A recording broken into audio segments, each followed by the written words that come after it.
ಮಧ್ಯಾಹ್ನ 4ರಿಂದ 6 ಗಂಟೆಯವರೆಗೆ ರೈಲ್ವೆ ಸಮುದಾಯ ಭವನದಲ್ಲಿ ದೇವರು ಬೇರೆಯಲ್ಲ, ಭಗವಂತನ ಗುಣಗಳು ಬೇರೆಯಲ್ಲ.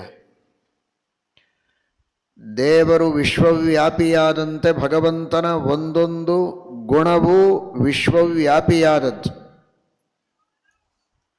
ಭಗವಂತನ ಒಂದೊಂದು ಗುಣಗಳು ವಿಶ್ವಕ್ಕೆ ಕಾರಣವಾದದ್ದು.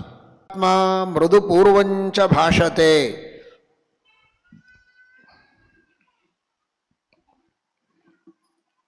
ಸಾಮಾನ್ಯವಾಗಿ ಅಪರಿಪಕ್ವ ಮನಸ್ಸಿರುವಂತಹ ವ್ಯಕ್ತಿಯ ಮನಸ್ಥಿತಿ ಉದ್ವಿಗ್ನವಾಗಿರುತ್ತದೆ. ಮನಸ್ಸು ಅಪಕ್ವವಾದದ್ದರಿಂದಲೇ ಉದ್ವಿಗ್ನವಾಗಿರುತ್ತದೆ. ಸಣ್ಣ ಪುಟ್ಟ ಏರುಪೇರುಗಳು ಜೀವನದಲ್ಲಿ ನಡೆದಾಗಲೂ ಕೂಡ ಸಹಿಸಿಕೊಳ್ಳುವ ಶಕ್ತಿ ಇರೋದಿಲ್ಲ, ತಾಳ್ಮೆ ಇರೋದಿಲ್ಲ. ಹಾಗಾಗಿ ಮನಸ್ಸಿನಲ್ಲಿ ಪ್ರಕ್ಷುಬ್ಧತೆ ಇರುತ್ತೆ, ಪ್ರಶಾಂತತೆ ಇರೋದಿಲ್ಲ. ಯಾವ ವ್ಯಕ್ತಿ ವಿವೇಕಿಯಾಗಿದ್ದಾನೆ, ಸಾಕಷ್ಟು ಅನುಭವಗಳನ್ನು ಪಡೆದುಕೊಂಡು ಮನಸ್ಸನ್ನು ಪಕ್ವ ಮಾಡಿಕೊಂಡಿದ್ದಾನೆ, ಬೇಕಾದಷ್ಟು ಸಿಹಿ ಕಹಿಗಳನ್ನು ಅನುಭವಿಸಿದ್ದಾನೆ, ಅಂತಹ ವ್ಯಕ್ತಿಗೆ ಸಣ್ಣ ಪುಟ್ಟ ಏರುಪೇರುಗಳಾದಾಗ, ಸುಖ ದುಃಖಗಳು ಬಂದಾಗ ಮನಸ್ಸು ಸ್ಥಿಮಿತದಲ್ಲಿರುತ್ತೆ, ಪ್ರಕ್ಷುಬ್ಧವಾಗೋದಿಲ್ಲ. ಅಂತಹ ಘಟನೆಗಳನ್ನು ಬಂದಾಗ ಹೇಗೆ ತಾನು ಹಿಂದೆ ದಾಟಿ ಬಂದದ್ದುಂಟು ಅನ್ನುವ ನೆನಪು ಅವನಿಗೆ ಈಗ ಸಮಾಧಾನವನ್ನು ನೀಡುತ್ತದೆ, ಧೈರ್ಯವನ್ನು ತುಂಬುತ್ತದೆ. ಒಬ್ಬ ಸಾಮಾನ್ಯ ವಯೋವೃದ್ಧನಲ್ಲಿಯೇ ಈ ತರಹದ ಒಂದು ಪ್ರಶಾಂತತೆ ಇರಬೇಕಾದರೆ ಯಾವ ಭಗವಂತ ಅನಾದಿನಿತ್ಯ ನಿರ್ದುಃಖ ನಿರ್ದೋಷನಾಗಿದ್ದಾನೆ, ಅಂತಹ ಭಗವಂತನಿಗೆ ಪ್ರಪಂಚದೊಳಗಿನ ಯಾವುದೇ ತರಹದ ಘಟನೆಗಳಿರ್ಬೋದು, ಅದು ಯಾವುದೂ ಭಗವಂತನಲ್ಲಿ ಪ್ರಕ್ಷೋಭವನ್ನು ತರೋದಿಲ್ಲ. ಪ್ರಶಾಂತಾತ್ಮ, ಯಾವಾಗಲೂ ಆನಂದ ಪರಿಪೂರ್ಣವಾದಂತಹ ಮನಸ್ಸು ಪರಮಾತ್ಮನದು.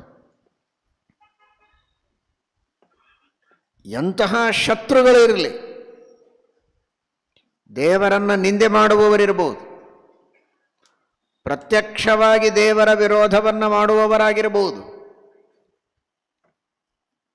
ಯಾರೇ ಇರಲಿ, ಏನಿದ್ರೂ ಭಗವಂತನ ಮನಸ್ಸಿನಲ್ಲಿ ವಿಕಾರ ಇಲ್ಲ. ಕಾರಣ ಇಷ್ಟೇ, ಬಂದಂತಹ ಯಾವ ವ್ಯಕ್ತಿಗಳಾದರೂ ಅವನ ಅಧೀನರು. ಅವನನ್ನು ಸೋಲಿಸುವ, ಅವನ ಮನಸ್ಸಿಗೆ ವಿರುದ್ಧ ಮಾಡುವ, ಸಂಹಾರ ಮಾಡುವ ಯಾವ ಶಕ್ತಿ ತಾಕತ್ತುಗಳಿದ್ದವರು ಅವನ ಎದುರಿಗೆ ಬರಲಾರರು, ಇಲ್ಲವೇ ಇಲ್ಲ ಅಂಥವರು. ಅಂದಮೇಲೆ ಯಾರು ಬಂದರೂ ಏನು ಭಯ ಆಗಬೇಕಾಗಿದೆ? ಘಟನೆಗಳು ಏನೇ ನಡೆದರೂ ಅವನ ಇಚ್ಛೆಗೆ ತಕ್ಕ ಹಾಗೆ ನಡೆಯುತ್ತೆ, ಅವನ ಮನಸ್ಸಿನಲ್ಲಿ ಏನು ವಿಕಾರ ಆಗಬೇಕಾಗಿದೆ? ಹಾಗಾಗಿ ಪ್ರಶಾಂತಾತ್ಮ, ಯಾವಾಗಲೂ ಆನಂದಪೂರ್ಣವಾದ ಸಮಾಧಾನ ಇರುವಂತಹ ಮನಸ್ಸು ಪರಮಾತ್ಮನಿಗಿದೆ. ಇದು ದೇವರಲ್ಲಿರಿ ನಾವು ಚಿಂತನೆ ಮಾಡಬೇಕಾದ ಗುಣ. ದೇವರಿಂದ ಕಲಿಯಬೇಕಾದ ಗುಣ ಏನು, ಆದರ್ಶ ಏನು ಅಂದರೆ, ಆ ಯೋಗ್ಯತೆ ದೇವರಿಗೆ ಮಾತ್ರ. ಆದರೆ ನಾವು ಪ್ರಶಾಂತಾತ್ಮರಾಗಬೇಕು. ನಾವು ದೇವರಂತೆ ಪರಿಪೂರ್ಣರಾದದ್ದರಿಂದ ಪ್ರಶಾಂತಾತ್ಮರಾಗಲು ಸಾಧ್ಯವಾಗದೇ ಇದ್ದರೂ ಕೂಡ ಪರಿಪೂರ್ಣನಾದ ಭಗವಂತನನ್ನು ನೆನೆಸಿ ಪ್ರಶಾಂತಾತ್ಮರಾಗಬೇಕು. ಸುಖವಾಗಲಿ ಬಹು ದುಃಖವಾಗಲಿ ಸಖ ನೀನಾಗಿರು ಪಾಂಡುರಂಗ. ನಾನು ಮಾಡಿದ ಕರ್ಮಗಳಿಗೆ ತಕ್ಕಂತೆ ಸುಖ ದುಃಖಗಳು ಬರ್ತಾ ಇರ್ತವೆ. ಸುಖಸ್ಯಾನಂತರಂ ದುಃಖಂ, ದುಃಖಸ್ಯಾನಂತರಂ ಸುಖಂ. ಒಂದು ಸಣ್ಣ ದುಃಖದ ಪ್ರಸಂಗ ಬಂದ ಮಾತ್ರಕ್ಕೆ ಮನಸ್ಸಿನಲ್ಲಿರುವಂತಹ ಸ್ಥಿಮಿತತೆಯನ್ನು, ಧೈರ್ಯವನ್ನು ಕಳೆದುಕೊಳ್ಳಬಾರದು. ಬೇಕು ಅಂತ ಬಯಸಿ ಯಾರೂ ದುಃಖವನ್ನು ಪಡೆದುಕೊಳ್ಳೋದಿಲ್ಲ ಅನ್ನುವುದು ಎಷ್ಟು ಸತ್ಯವೋ, ಸುಖವೂ ಹಾಗೆ ನಾವು ಬಯಸದೇ ಬರುತ್ತೆ. ಬಂದ ಸುಖ ಹೋಗಬೇಕು ಅಂತ ನಾವು ಅಪೇಕ್ಷೆ ಪಡದೇ ಇದ್ರೂ ಹೋಗುತ್ತಲ್ಲ, ದುಃಖವೂ ಹಾಗೇ ಹೋಗುತ್ತೆ. ಹೋಗು ಅಂತ ತಳ್ಳಿದರೆ ಹೋಗಬೇಕು ಅಂತಲ್ಲ, ಹೋಗುತ್ತೆ, ತನ್ನ ಕಾಲಕ್ಕೆ ತಾನೇ ಹೋಗುತ್ತೆ. ಇದು ಮನುಷ್ಯನಿಗೆ ವಿವೇಕ ಇದ್ದರೆ ದುಃಖ ಬಂದಾಗ ಸ್ವಲ್ಪ ಮನಸ್ಸಿನಲ್ಲಿ ವಿಕಾರ ಆಗಬಹುದು, ತಕ್ಕ ಮಟ್ಟಿಗೆ ಸಾಮಾನ್ಯ ಮಾನವನಿಗೆ. ಆದರೆ ಈ ವಿವೇಕದಿಂದ ಇದ್ಯಾವುದೂ ಶಾಶ್ವತ ಅಲ್ಲ, ತಾತ್ಕಾಲಿಕವಾಗಿ ದುಃಖ ಇದೆ, ದೇವರು ರಕ್ಷಣೆ ಮಾಡುತ್ತಾನೆ, ನಾನು ಸ್ಥಿಮಿತತೆಯಿಂದ ಇದಕ್ಕೆ ಪ್ರತೀಕಾರವನ್ನು ಮಾಡಬೇಕು ಅಂತ ಧೈರ್ಯದಿಂದ ಆ ಬಂದ ಸಮಸ್ಯೆಯನ್ನು ಎದುರಿಸುವುದಕ್ಕೆ ಸಿದ್ಧನಾದರೆ ಮತ್ತೆ ಉತ್ಸಾಹದಿಂದ ಮುಂದೆ ಬರಬಹುದು. ದೇವರು ಸರ್ವೋತ್ತಮ, ಅವನ ಇಚ್ಛೆಗೆ ಬಂದ ಹಾಗೆ ನಡೆಯೋದು. ಹರಿಚಿತ್ತ, ಸತ್ಯ ಹರಿಚಿತ್ತ, ನರಚಿತ್ತಕ್ಕೆ ಬಂದದ್ದು ಲವಲೇಶ ನಡೆಯದು ಅನ್ನುವಂತಹ ಒಂದು ವಿವೇಕ. ಜೊತೆಗೆ ನಾನು ದೇವರಿಗೆ ಶರಣು ಹೋದರೆ ಎಂತಹ ಕಷ್ಟ ಇದ್ದರೂ ದೇವರು ಅದನ್ನು ಪರಿಹಾರ ಮಾಡುತ್ತಾನೆ ಎನ್ನುವಂತಹ ನಂಬಿಕೆ. ಜೊತೆಗೆ ಇತಿಹಾಸದಲ್ಲಿ ನಡೆದ ತಮ್ಮ ಮನೆಯಲ್ಲಿಯೇ ಮನೆತನದಲ್ಲಿಯೇ ನಡೆದ ಹಿಂದಿನ ಘಟನೆಗಳು, ತನ್ನ ಜೀವನದಲ್ಲಿಯೇ ನಡೆದ ಅನೇಕ ಪ್ರಸಂಗಗಳನ್ನು ನೆನಪಿಸಿಕೊಂಡು ಆ ಎಲ್ಲ ಕಷ್ಟದ ಪ್ರಸಂಗಗಳನ್ನು ತಾನು ಹೇಗೆ ಸುಲಭವಾಗಿ ದಾಟಿ ಬಂದದ್ದು ಅಂತನ್ನುವಂತಹ ಒಂದು ಸಮಾಲೋಚನೆ. ಇವುಗಳೆಲ್ಲ ಅವನಿಗೆ ಆ ದುಃಖ ಬಂದಾಗ ಬಹಳಷ್ಟು ಕುಗ್ಗಿ ಧೈರ್ಯ ಕಳೆದುಕೊಂಡು ನಿರಾಶೆಯನ್ನು ಹೊಂದುವ ಸ್ಥಿತಿಗೆ ಹೋಗುವುದನ್ನು ತಪ್ಪಿಸ್ತವೆ. ಶಾಸ್ತ್ರದ ಶ್ರವಣವನ್ನು ಮಾಡ್ತಾ ಇತಿಹಾಸದ ಪುಟಗಳಲ್ಲಿ ಪುರಾಣದ ಗರ್ಭದಲ್ಲಿ ಬಂದಂತಹ ಅನೇಕ ಘಟನೆಗಳನ್ನು ಮೆಲುಕು ಹಾಕಿದಾಗ ಎಂಥೆಂತಹ ಆಪತ್ತುಗಳಿಂದ ದೇವರು ರಕ್ಷಣೆ ಮಾಡಿದ್ದಾನೆ ಅದನ್ನು ಸ್ಮರಿಸಿಕೊಂಡಾಗ ಅಜಾಮಿಲ ಗಜಾಧಿಪ ದೃಪದಜಾಸ್ತ್ವಯಾ ಪಾಲಿತಾಹ, ಎಂತಹ ಘೋರ ಪಾಪಗಳನ್ನು ಮಾಡಿದ ಅಜಾಮಿಲನನ್ನು ಅದೆಷ್ಟು ಸುಲಭವಾಗಿ ದೇವರು ಉದ್ಧಾರ ಮಾಡಿದ ಪುಟ್ಟ ಪ್ರಾಯಶ್ಚಿತ್ತದಿಂದ. ಗಜೇಂದ್ರನನ್ನು ಉದ್ಧಾರ ಮಾಡಿದ, ದ್ರೌಪದಿಯ ಮಾನ ಸಂರಕ್ಷಣೆ ಮಾಡಿದ, ಪ್ರಹ್ಲಾದರಾಜರನ್ನು ಆಪತ್ತುಗಳಿಂದ ಪರಿಹಾರ ಮಾಡಿದ. ಈ ತರಹದ ಇತಿಹಾಸ ಪುರಾಣಗಳಲ್ಲಿ ಬರುವ ಸತ್ಯವಾದ ಭಗವಂತನ ಮಹಿಮೆಗಳನ್ನು ಮೆಲುಕು ಹಾಕುವ ಮೂಲಕ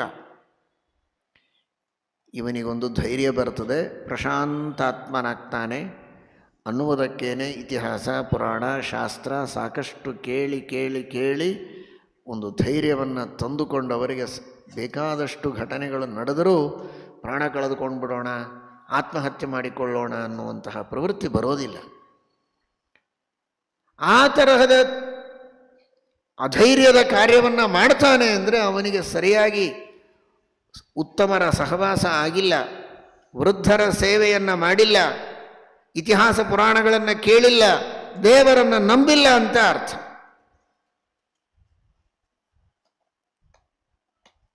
ಈ ದೃಷ್ಟಿಯಲ್ಲಿ ಇವತ್ತಿನ ಎಷ್ಟೋ ಪ್ರಸಂಗಗಳಲ್ಲಿ ಅನೇಕರು ಬಹಳ ಸಣ್ಣ ಕಾರಣಕ್ಕೆ ಆತ್ಮಹತ್ಯೆಯನ್ನು ಮಾಡಿಕೊಳ್ಳುವುದನ್ನು ನಾವು ಅಲ್ಲಲ್ಲಲ್ಲಿ ಕೇಳುತ್ತೇವೆ, ವೃತ್ತಪತ್ರಿಕೆಗಳಲ್ಲಿ ವಾರ್ತೆಗಳನ್ನು ನೋಡ್ತೇವೆ. ಅದೆಲ್ಲದಕ್ಕೂ ಉತ್ತರವನ್ನು ಶಾಸ್ತ್ರ ನೀಡುತ್ತದೆ. ಇದೆಲ್ಲ ಆಗೋದು ನನ್ನ ಇಚ್ಛೆಗೆ ಬಂದದ್ದೇ ಆಗಬೇಕು, ನಾನು ಅಂದ್ಕೊಂಡದ್ದೇ ಆಗಬೇಕು, ನಾನು ಸ್ವತಂತ್ರ, ನನ್ನ ಇಚ್ಛೆಗೆ ಬಂದದ್ದು ಆಗಿಲ್ಲ ಅಂದರೆ ನಾನಿದ್ದು ಪ್ರಯೋಜನ ಇಲ್ಲ ಅನ್ನುವಂತಹ ಭಾವನೆ ಇದ್ದವರಿಗೆ ಈ ಸ್ಥಿತಿ ಕೆಲವೊಮ್ಮೆ ಬರುತ್ತೆ. ದುಃಖವನ್ನು ಸಹನೆ ಮಾಡಲಿಕ್ಕೆ ಆಗದೇ ಇದ್ದಾಗ ಆ ಸ್ಥಿತಿಗೆ ಹೋಗ್ತಾನೆ. ನನ್ನ ಇಚ್ಛೆಗೆ ಬಂದದ್ದೇ ಆಗಬೇಕು ಅನ್ನುವುದು ಇಲ್ಲವೇ ಇಲ್ಲ. ಹರಿಚಿತ್ತ, ಸತ್ಯ ಹರಿಚಿತ್ತ, ನರಚಿತ್ತಕ್ಕೆ ಬಂದದ್ದು ಲವಲೇಶ ನಡೆಯದು. ನನ್ನ ಚಿತ್ತಕ್ಕೆ ಬಂದದ್ದು ನಡೆದ್ರೇನೆ ಆಶ್ಚರ್ಯ ಪಡಬೇಕು. ನನ್ನ ಚಿತ್ತಕ್ಕೆ ಬಂದದ್ದೇ ಆಗಬೇಕು ಅನ್ನುವ ಹಠ ಇರಬಾರದು ಅನ್ನುವುದು ಚಿಕ್ಕ ಮಗುವಿದ್ದಾಗಿನಿಂದ ವೃದ್ಧರ ಮಾತು ಕೇಳಿ ಕೇಳಿ ಕೇಳಿ ಈ ತತ್ವ ಅವನ ಚಿತ್ತದಲ್ಲಿ, ಅವನ ಮನಃಪಟಲದಲ್ಲಿ ದೃಢವಾಗಿ ಮೂಡಿದ್ರೆ, ನನ್ನ ಚಿತ್ತಕ್ಕೆ ಬಂದ ಹಾಗೆ ಆಗಿಲ್ಲ ಅಂದರೆ ಅವನಿಗೇನು ಬಹಳ ಟೆನ್ಷನ್ ಆಗೋದಿಲ್ಲ. ಇನ್ನು ಅನೇಕ ದುಃಖದ ಪ್ರಸಂಗಗಳು, ಅತ್ಯಂತ ಆತ್ಮೀಯರಾದ, ಪ್ರಿಯರಾದ, ಪ್ರಿಯತಮರಾದ ವ್ಯಕ್ತಿಗಳನ್ನು ಅಗಲಿದಂತಹ ಪ್ರಸಂಗಗಳು. ಭಗವದ್ಗೀತೆಯನ್ನು ಕೇಳಿದ್ದ ಅಂದರೆ ಅಶೋಚ್ಯಾನನ್ವಶೋಚಸ್ತ್ವಂ ಪ್ರಜ್ಞಾವಾದಾಂಶ್ಚ ಭಾಷಸೆ ಜಾತಸ್ಯ ಹಿ ಧ್ರುವೋ ಮೃತ್ಯುರ್ಧ್ರುವಂ ಜನ್ಮ ಮೃತಸ್ಯ ಚ. ಮರಣ ಅಂದರೆ ಇದೊಂದು ಬಹಳ ಅಪರೂಪದ ವಸ್ತು ಅಲ್ಲ. ಹುಟ್ಟಿದ ಮೇಲೆ ಮರಣ ಸಹಜ, ಮೃತನಾದವನಿಗೆ ಪುನರ್ಜನ್ಮ ಸಹಜ. ಇದು ಚಕ್ರ, ತಪ್ಪಿದ್ದಲ್ಲ. ಮತ್ತೆ ಮತ್ತೆ ಆ ಗೀತೆ ಇವನ ಮನಸ್ಸಿನಲ್ಲಿ ದೃಢವಾಗಿ ಬೇರೂರಿದ್ದರೆ ಎಂಥವರನ್ನು ಅಗಲಿದಾಗಲೂ ತಾತ್ಕಾಲಿಕ ದುಃಖ ಆಗಬಹುದು. ಆದರೆ ಏನೋ ಗುಡ್ಡ ಕಡಿದುಕೊಂಡು ಮೈ ಮೇಲೆ ಬಿತ್ತು ಅನ್ನೋಂತಹ ಪ್ರಸಂಗ ಬರೋದಿಲ್ಲ. ಏನೋ ಕೆಲಸ ಕಳೆದುಕೊಂಡ, ಇನ್ನೇನು ಗತಿ, ಇನ್ನೇನು ಅನ್ನೋಂತಹ ಧೈರ್ಯ ಭಾಗವತ ಕೇಳಿದ್ದ ಅಂದರೆ ಕಸ್ಮಾತ್ ಭಜಂತಿ ಕವಯೋ ಧನ ದುರ್ಮದಾಂಧಾನ್. ದೇವರು ರಕ್ಷಣೆ ಮಾಡ್ತಾನೆ, ಕೈ ಬಿಡೋದಿಲ್ಲ. ಚೀರಾಣಿ ಕಿಂ ಪಥಿ ನ ಸಂತಿ ದಿಶಂತಿ ಭಿಕ್ಷಾಂ ನೋವಾಂಘ್ರಿಪಾ ಪರಭೃತ ಸರಿತೋಪ್ಯಶುಷ್ಯನ್ ವೃದ್ಧಾ ಗುಹಾ ಕಿಮವಧೂತ ಸುಹೃನ್ನ ಕೃಷ್ಣ ಕಸ್ಮಾತ್ ಭಜಂತಿ ಕವಯೋ ಧನ ದುರ್ಮದಾಂಧಾನ್.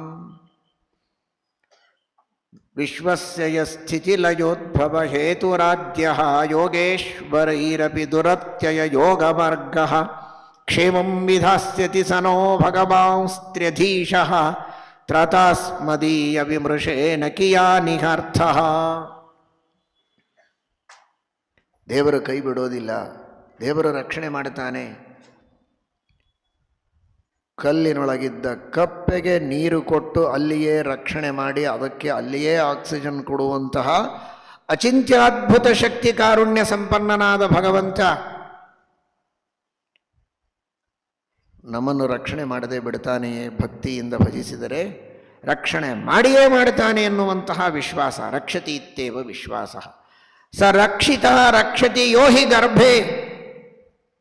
ನನ್ನ ಯಾವ ಪ್ರಯತ್ನಗಳಿಲ್ಲದೆ, ಕೈ ಕಾಲುಗಳನ್ನು ಚಾಚುವುದಕ್ಕೂ ಆಗದೆ ಮುದ್ದೆಯಾಗಿ ಒದ್ದೆಯಾಗಿ ಗರ್ಭದೊಳಗಿರುವಾಗಲೂ ನನ್ನನ್ನು ರಕ್ಷಣೆ ಮಾಡಿ ಸುರಕ್ಷಿತವಾಗಿ ಹೊರಗೆ ಬರುವಂತೆ ಮಾಡಿದ್ದಾನೆ. ಪ್ರವಚನ ಮಾಡುವಾಗ ಮುಂದೆ ಬನ್ನಿ ಅಂತ ಕರೀತಾರೆ. ಸ್ವಲ್ಪ ಸರಿತೀರ, ಇನ್ನೊಂದು ಸಲ ಹೇಳಿದರೂ ಸರಿ. ಬಹಳ ಹೇಳಿದರೆ ಕೂಡೋದಕ್ಕೆ ಸ್ಥಳನೇ ಇಲ್ಲ, ನಿಮಗೆ ಗೊತ್ತಾಗೋದಿಲ್ವ? ಏನು ಮೈಕ್ ಮುಂದೆ ನಿಂತು ಏನೋ ಒದರ್ತಾ ಇರ್ತೀರಿ. ನಮ್ಮ ಪರಿಸ್ಥಿತಿ ನೋಡಬೇಕೋ ಬೇಡವೋ, ಒಬ್ರಿಗೊಬ್ಬರಿಗೆ ಟಚ್ ಆಗಬಾರ್ದು. ಕಾಲು ಹತ್ತಿರ ಇಟ್ಕೊಂಡು ಕೂಡೋ ಸಂದರ್ಭ ಬರಬಾರ್ದು. ಯಥೇಚ್ಛವಾಗಿ ಕಾಲು ಅಗಲಾಗಿ ಇಟ್ಕೊಂಡಿರ್ಬೇಕು. ಬೇಕು ಅನಿಸಿದ್ರೆ ಚಾಚಲಿಕ್ಕೂ ಬಂದಿರಬೇಕು. ಇಲ್ಲಿ ಯಾರು ಚಾಚಿಲ್ಲ ಪಾಪ, ಅಷ್ಟು ಅವಕಾಶ ಇಟ್ಕೊಂಡು ಕೂಡಬೇಕು. ಇದು ಎಲ್ಲರ ಅಪೇಕ್ಷೆ, ಹೌದೋ ಅಲ್ವ? ಒಂದು 5 ನಿಮಿಷ ಪ್ರಯತ್ನ ಮಾಡಿ, 5 ನಿಮಿಷ ಬೇಡ, 2 ನಿಮಿಷ ಕಾಲು ಹತ್ತಿ ಇಟ್ಟುಕೊಂಡು ತಲೆ ಬಗ್ಗಿಸಿಕೊಂಡು ಗರ್ಭಾಸನ ಮಾಡಿ ನೋಡೋಣ. ಯೋಗಾಸನ ಕಲಿತವರು 9 ತಿಂಗಳು ಹಾಗೇ ಇದ್ವಲ್ಲ ಎಲ್ಲರೂ ಕೂಡ. ಹೇಗೆ ಸಾಧ್ಯ ಆಯ್ತದು? ಆಗ ಯಾರು ಶಕ್ತಿ ಕೊಟ್ಟರು? ಸರಕ್ಷಿತ ರಕ್ಷತಿ ಯೋ ಹಿ ಗರ್ಭೇ. ಆಗವೂ ಕೈಕಾಲ ಚಾಚಿಕೊಂಡು ನಾವು ವಿಹಾರ ಮಾಡ್ತೀವಿ, ಹೊರಳಾಡ್ತೀವಿ, ವಾಕಿಂಗ್ ಮಾಡ್ಕೊಂಡು ಬರ್ತೀವಿ ಅಂದರೆ ತಾಯಿಯ ಗತಿ ಏನು? ಈ ರೀತಿ ದೇವರು ರಕ್ಷಣೆ ಮಾಡಿದನಲ್ಲ, ಅಲ್ಲಿ ಎಲ್ಲಿತ್ತು ನಮಗೆ ರಕ್ಷಣೆಯ ಚಿಂತೆ? ಆ ದೇವರೇ ರಕ್ಷಣೆ ಮಾಡ್ತಾನೆ, ಕೈ ಬಿಡೋದಿಲ್ಲ ಅನ್ನುವ ವಿಶ್ವಾಸ ಇದ್ದರೆ ಇವತ್ತೇನೋ ಕೆಲಸ ಕಳ್ಕೊಂಡು ಮಾತ್ರಕ್ಕೆ ಆತ್ಮಹತ್ಯೆ ಮಾಡಿಕೊಳ್ಳೋದಿಲ್ಲ. ಪ್ರಯತ್ನ ಮಾಡ್ತಾನೆ, ದೇವರಿದ್ದಾನೆ ಎನ್ನುವ ವಿಶ್ವಾಸ ಇದೆ, ರಕ್ಷಣೆ ಮಾಡ್ತಾನೆ. ದೇವರು ರಕ್ಷಣೆ ಮಾಡೋದು ನಿಶ್ಚಿತ. ಆ ವಿಶ್ವಾಸದಿಂದ ಮನುಷ್ಯ ಮುಂದುವರಿಯೋದಕ್ಕೆ ಸಾಧ್ಯ ಇದೆ. ಶಾಸ್ತ್ರದ ಶ್ರವಣ ಮಾಡಿದರೆ, ವೃದ್ಧರ ಮಾತುಗಳನ್ನು ಕೇಳಿದರೆ, ವೃದ್ಧರ ಸೇವೆಯನ್ನು ಮಾಡಿದರೆ, ಸಜ್ಜನರ ಮಧ್ಯದಲ್ಲಿ ಸಹವಾಸದೊಳಗಿದ್ದರೆ ಈ ಪ್ರಜ್ಞೆ ಯಾವಾಗಲೂ ಜಾಗರೂಕವಾಗುತ್ತೆ. ಆ ದೃಷ್ಟಿಯಲ್ಲಿ ಪ್ರಶಾಂತಾತ್ಮನಾಗಿರ್ತಾನೆ. ಅದಕ್ಕಾಗಿಯೇ ಸಜ್ಜನರ ಸಹವಾಸವನ್ನು ಮಾಡಬೇಕು ಅಂತ ಹೇಳೋದು. ಶ್ರೀಮದಾಚಾರ್ಯರು ಮಹಾಭಾರತದ ತಾತ್ಪರ್ಯ ನಿರ್ಣಯದಲ್ಲಿ ಹೇಳ್ತಾರೆ, ಮತಿಪೂರ್ವಂ ದೇಹನಾಶಾತ್ ಪಾಪಂ ಮಹದವಾಪ್ಯತೆ ಧರ್ಮಾರ್ಥ ಕಾಮ ಮೋಕ್ಷಾಣಂ ಸಾಧನಂ ದೇಹತೋಸ್ತಿ ಯತ್. ಚತುರ್ವಿಧ ಪುರುಷಾರ್ಥಗಳನ್ನು, ಮೋಕ್ಷವನ್ನೇ, ಅನಂತ ಕಾಲದ ಮೋಕ್ಷವನ್ನೇ ಪಡೆಯುವುದಕ್ಕೆ ಸಾಧ್ಯ ಇದೆ ಇದೇ ದೇಹದಲ್ಲಿ ಸಾಧನೆ ಮಾಡಿದರೆ. ಕೇವಲ ಭೋಗಕ್ಕಾಗಿ ಈ ದೇಹ ಇಲ್ಲ. ಕ್ಷುದ್ರಕಾಮಾಯ ನೇಷ್ಯತೆ ಕೃಚ್ಛ್ರಾಯ ತಪಸೇ ಚೇಹ ಪ್ರೇತ್ಯಾನಂತ ಸುಖಾಯ ಚ. ತಪಸ್ಸು ಮಾಡಿ ಅನಂತ ಕಾಲದ ಸುಖವನ್ನು ಪಡೆಯುವುದಕ್ಕೆ ಸಾಧ್ಯ ಇದೆ ಇದೇ ದೇಹದಲ್ಲಿ. ಉದ್ಯೋಗ ಮಾಡುವುದಕ್ಕೆ ಮಾತ್ರ ಅಲ್ಲ, ಹೊಟ್ಟೆ ತುಂಬಿಕೊಳ್ಳುವುದಕ್ಕಾಗಿ ಮಾತ್ರ ಅಲ್ಲ, ಬಣ್ಣ ಬಣ್ಣದ ಭಾರಿ ಭಾರಿ ಬಟ್ಟೆಗಳನ್ನು ತೊಡುವುದಕ್ಕೆ ಮಾತ್ರ ಅಲ್ಲ, ಆಭರಣಗಳನ್ನು ಹಾಕಿಕೊಳ್ಳುವುದಕ್ಕೂ ಅಲ್ಲ, ಹೇರಿಕೊಳ್ಳುವುದಕ್ಕೂ ಅಲ್ಲ. ತಪಸ್ಸು ಮಾಡಿ ಅನಂತ ಕಾಲದ ಸುಖವನ್ನು ಪಡೆಯುವುದಕ್ಕೆ ಈ ಮಾನವ ದೇಹದಲ್ಲಿ ಸಾಧ್ಯ ಇದೆ. ಇಂತಹ ದೇಹವನ್ನು ಬುದ್ಧಿಪೂರ್ವಕವಾಗಿ ಹಾಳು ಮಾಡಿಕೊಳ್ಳುವ ಅಧಿಕಾರ ಇಲ್ಲ. ನನ್ನ ದೇಹ ನಾನೇನಾದರೂ ಮಾಡಿಕೊಳ್ಳಬಹುದು ಅಂತ ಕೆಲವರು ಚಿಂತನೆ ಮಾಡುತ್ತಾರೆ.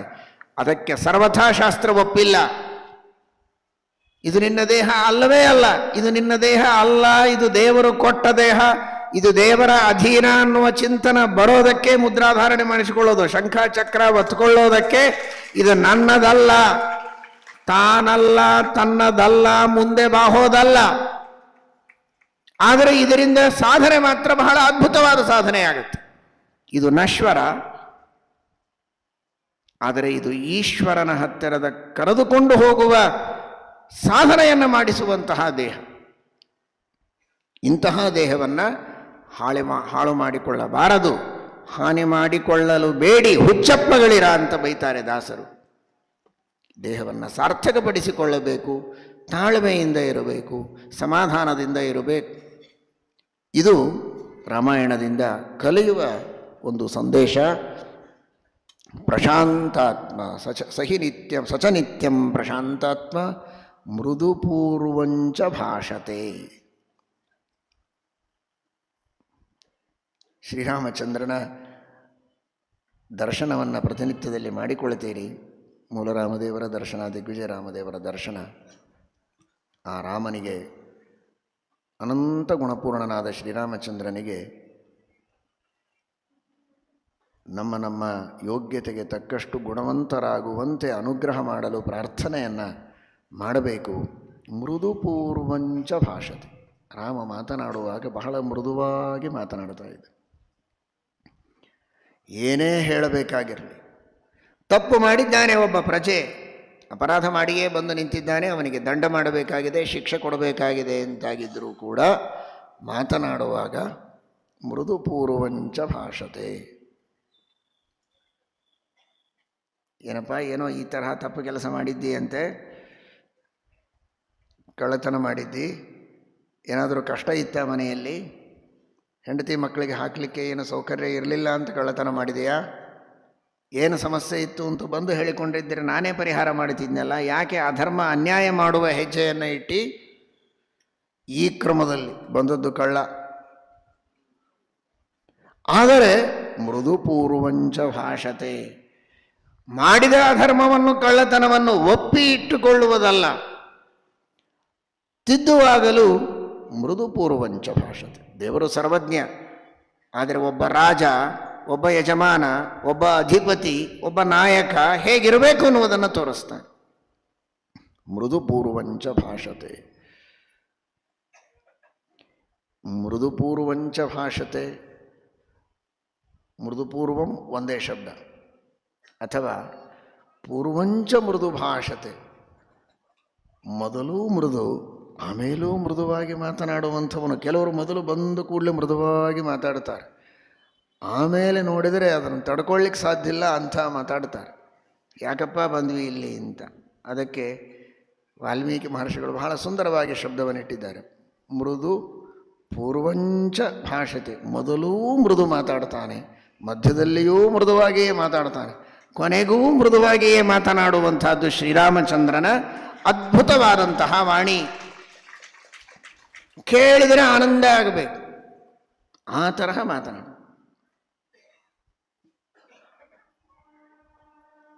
ವೈದ್ಯರ ಹತ್ತಿರ ರೋಗಿಗಳು ಬಂದಾಗ ಅವನ ಮಾತಿನಿಂದಲೇ ಅರ್ಧ ರೋಗ ಕಡಿಮೆ ಆಗಿರಬೇಕು.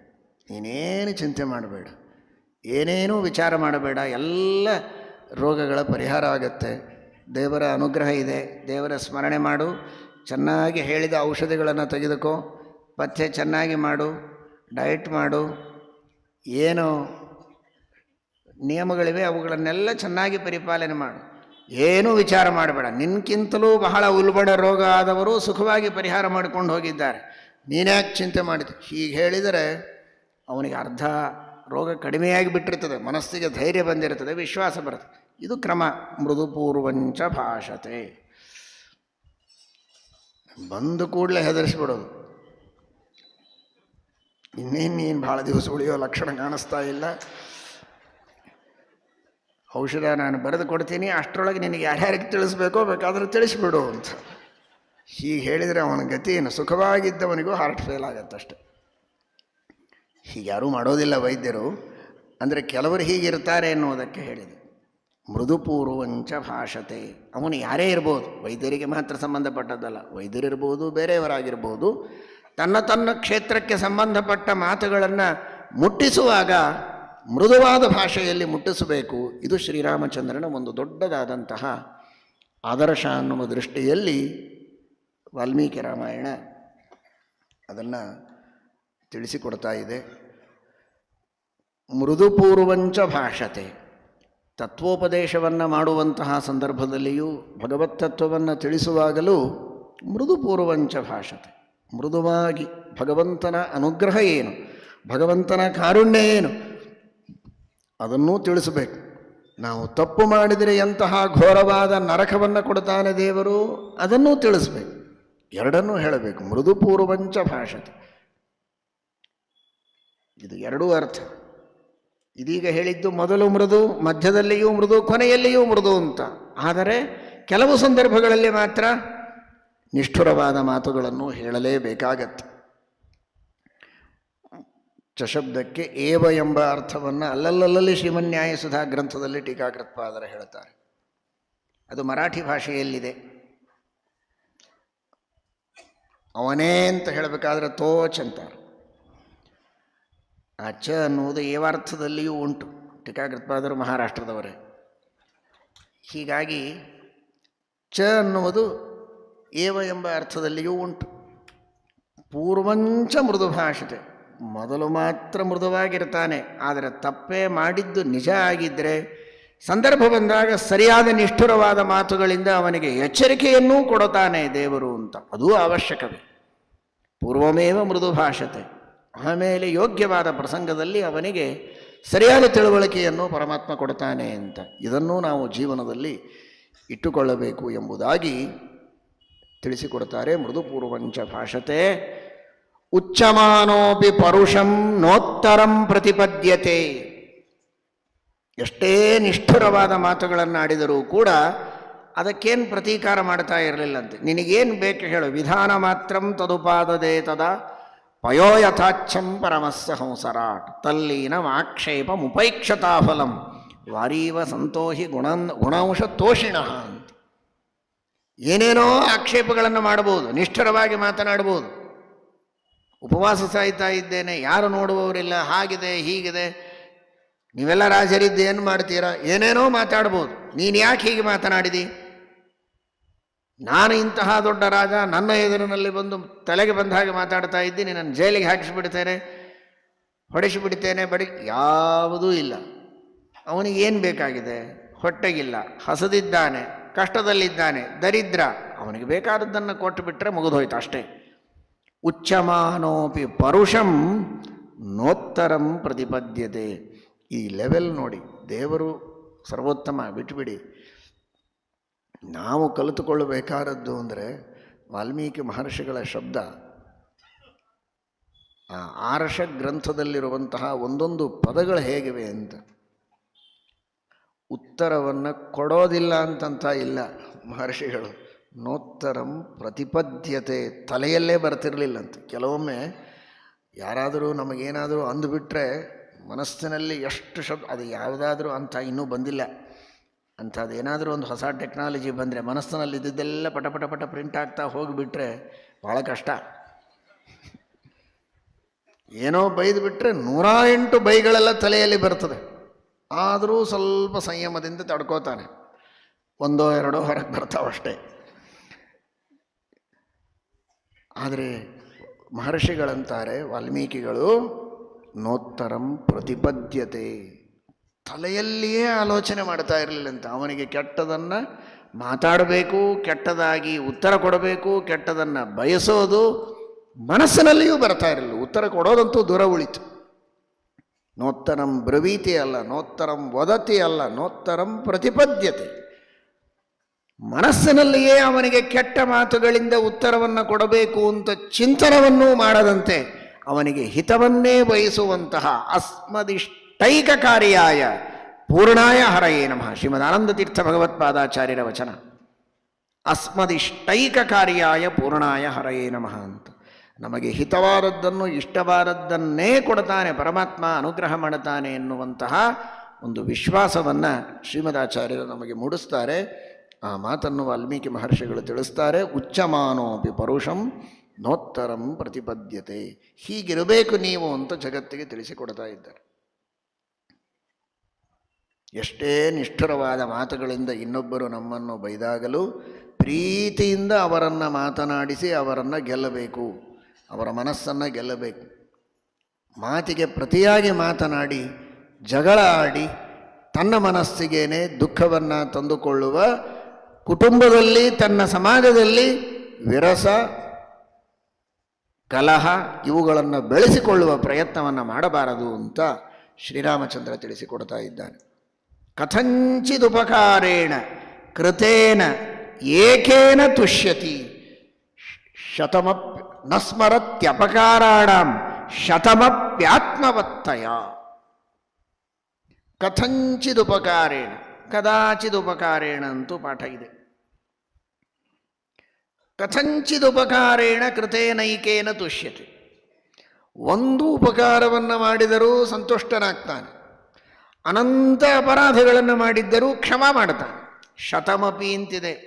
ವ್ಯಾಖ್ಯಾನಕಾರರು ಬರೀತಾರೆ, ಶ್ರೀಮದಾಚಾರ್ಯರು ಅಲ್ಲಲ್ಲಿ ಹೇಳ್ತಾರೆ, ಶತ ಸಹಸ್ರ ಈ ಎಲ್ಲ ನಿನ್ನೆನೇ ಹೇಳಿದೆ, ಶತ ಸಹಸ್ರಾದಿ ಶಬ್ದಗಳಿಗೆ ಅನಂತ ಎಂಬ ಅರ್ಥ ಇದೆ ಅಂತ. ಶತಂ ಸಹಸ್ರಂ ಅಯುತಂ ಸರ್ವಂ ಅನಂತ್ಯವಾಚಕಂ ಅಂತ. ಅನಂತ ಅಪರಾಧಗಳು ಎನ್ನಲ್ಲಿ ಇರಲಾಗಿ ಭಿನ್ನಹಕ್ಕೆ ಬಾಯಿಲ್ಲವಯ್ಯ ಅಂತಾರೆ ದಾಸರು. ಒಬ್ಬ ವ್ಯಕ್ತಿ ಒಂದು ಉಪಕಾರ ಮಾಡಿದ, ಅವನು ಮಾಡಿದಂತಹ ಉಪಕಾರವನ್ನು ನಾವು ಸ್ಮರಣೆ ಮಾಡಲಿಲ್ಲ ಅಂದರೆ ಅದು ಒಂದು ಅಪರಾಧ ಆಗತ್ತೆ. ದೇವರು ನಮಗೆ ಮಾಡಿದ ಉಪಕಾರಗಳು ಅನಂತ. ಆ ಉಪಕಾರಗಳನ್ನು ನಾವು ಸ್ಮರಣೆ ಮಾಡದೇ ಇದ್ದರೆ ಅಪರಾಧಗಳು ಎಷ್ಟಾಯಿತು? ಸಹಜವಾಗಿ ಅನಂತ ಅಪರಾಧಗಳಾಯಿತು. ದೇವರು ಮಾಡಿದ ಉಪಕಾರದ ಸ್ಮರಣೆಯನ್ನು ಮಾಡದೆ ಕೃತಜ್ಞರಾಗಿರೋದು ಒಂದು ಅಪರಾಧ ಅಂತ ಇಟ್ಕೊಂಡ್ರೆ, ಒಂದು ಉಪಕಾರ ಸ್ಮರಣೆ ಮಾಡದೇ ಇರೋದು ಒಂದು ಅಪರಾಧ ಅಂದರೆ, ದೇವರು ನಮಗೆ ಮಾಡ್ತಾ ಇರುವ ಉಪಕಾರ, ಮಾಡಿದ ಉಪಕಾರ, ಮುಂದೆ ಮಾಡೋ ಉಪಕಾರಗಳು ಅನಂತ ಇವೆ. ಆ ಅನಂತ ಉಪಕಾರಗಳನ್ನು ನಾವು ಸ್ಮರಿಸೋದಿಲ್ಲ ಅಂದರೆ ನಮ್ಮ ಅಪರಾಧಗಳು ಅನಂತ ಆಯಿತು. ಆದರೂ ಆ ಅಪರಾಧಗಳನ್ನು ದೇವರು ಕ್ಷಮಾ ಮಾಡ್ತಾನೆ.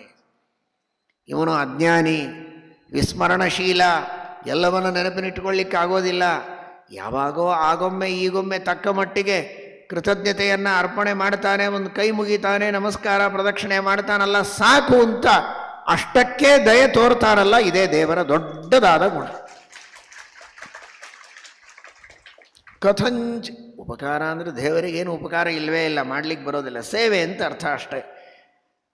ದೇವರಿಗೊಂದು ಕೈ ಮುಗಿದು ನಮಸ್ಕಾರ ಮಾಡಿದರೆ ಕಥಂಚಿದ ಉಪಕಾರೇಣ, ನಾವು ಮಾಡಿದ ಸೇವೆ ಭಾಳ ಭಕ್ತಿ ಶ್ರದ್ಧೆಗಳಿಂದ ಏನು ಮಾಡಿರೋದಿಲ್ಲ, ತಕ್ಕ ಮಟ್ಟಿಗೆ ಭಕ್ತಿ ಶ್ರದ್ಧೆಗಳಿಂದ ಮಾಡಿರ್ತೀವಿ. ಕಥಂಚಿದ ಉಪಕಾರೇಣ, ಏನೋ ಎಲ್ಲರೂ ಹೊಂಟಿದ್ದಾರೆ ಅಂತ ತಾನೂ ಹೊರಟಿರ್ತಾನಷ್ಟೇ. ಹೋಗಲೇಬೇಕು ಅಂತ ಇವನಿಗೇನು ಉದ್ದೇಶ ಇಲ್ಲ ದೇವಸ್ಥಾನಕ್ಕೆ. ಗೆಳೆಯರೆಲ್ಲ ಹೊಂಟಿದ್ದಾರಲ್ಲ, ಅವ್ರ ಜೊತೆಗೆ ಹೋಗೋಣ ಅಂತ ಹೋಗಿರ್ತಾನೆ. ಅವರೆಲ್ಲ ನಮಸ್ಕಾರ ಮಾಡ್ತಾರಲ್ಲ ಅಂತ ತಾನೂ ಮಾಡಿರ್ತಾನೆ. ಇದು ಕಥಂಚಿತ, ಏನೋ ಸಹಜವಾಗಿ ಮಾಡಿತ್ತು. ಹೋಗಬೇಕು ಅಂತ ಯಾತ್ರೆ ಮಾಡಿ ಹೋದದ್ದಲ್ಲ, ಸಂಕಲ್ಪಪೂರ್ವಕ ಹೋದದ್ದಲ್ಲ, ಸಹಜವಾಗಿ ಹೋದದ್ದು. ಇನ್ಯಾವುದೋ ಕೆಲಸಕ್ಕೆ ಹೋಗಿರ್ತಾನೆ, ದೇವರು ಕಂಡರು, ದೇವಸ್ಥಾನ ಕಂಡು ಒಂದು ಕೈ ಮುಗಿತಾನೆ, ಪಕ್ಕದವರು ನಮಸ್ಕಾರ ಮಾಡಿದರು ಅಂತ ಮಾಡ್ತಾನೆ. ಏನೇ ಮಾಡಲಿ ಅಷ್ಟಕ್ಕೂ ಪುಣ್ಯ ಇದೆ.